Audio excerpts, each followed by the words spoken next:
7 అడుగులు నడిచిన వాడే 7 జన్మలు తోడుంటాడు. భర్తగా నిన్ను భరించువాడే బ్రతుకు దీపం వెలిగిస్తాడు. అతని హృదయం నాటి చరామి అగ్నిహోత్రమే అందుకు హామి.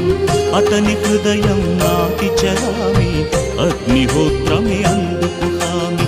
తెంచుకుంటే తెగిపోతుందా దేవుడు వేసిన బంధం? తెలుసుకో నీ జీవిత గమ్యం, పెంచుకోమానుబంధం.